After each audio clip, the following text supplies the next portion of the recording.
Assalamualaikum warahmatullahi wabarakatuh. Baiklah, saya Rani Rahmani, nomor BP 18101152610605. Saya dari kelas Sistem Informasi SI2 Universitas Putra Indonesia YPTK Padang, jurusan Sistem Informasi Fakultas Ilmu Komputer. Di sini saya akan menjelaskan materi tentang pengelolaan sistem informasi, di mana yaitu materinya tahapan SDLC dan contoh penerapannya pada sistem informasi perusahaan.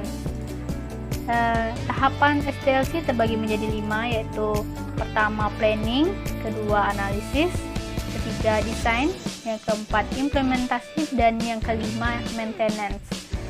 Tahapan pertama yaitu planning. Contohnya perusahaan mendefinisikan masalah proyek, kemudian perusahaan menilai kelayakan proyek, kemudian perusahaan mengkonfirmasi langkah pengerjaan, kemudian perusahaan membuat proyek schedule atau agenda proyek, dan terakhir perusahaan mengkonfirmasi kebutuhan perangkat yaitu hardware dan software-nya. Tahapan yang kedua yaitu analisis.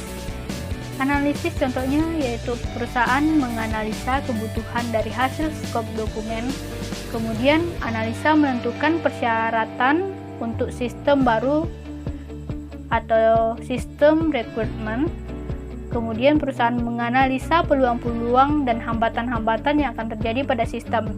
Tujuan dari tahapan ini yaitu untuk melakukan pembuatan laporan hasil dari analisa dan kebutuhan sistem.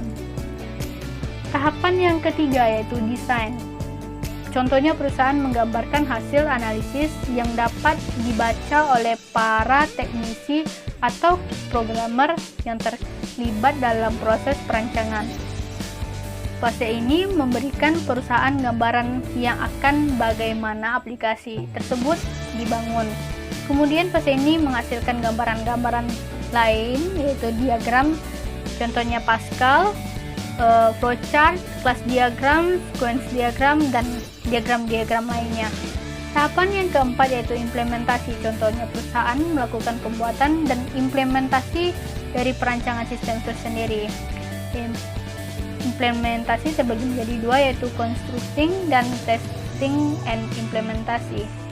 Kemudian maintenance, di mana fase ini fase terakhir dari perancangan yang dilakukan saat sudah atau sedang berjalan. Kemudian terkait dengan pemeliharaan dan pengembangan, contohnya perusahaan melakukan perbaikan aplikasi, penambahan fitur, pengembangan atau update aplikasi. Baiklah, sampai di sini materi yang saya jelaskan. Mohon maaf atas kekurangan. Terima kasih atas perhatian. Wabillahi taufiq wal hidayah. Wassalamualaikum warahmatullahi wabarakatuh.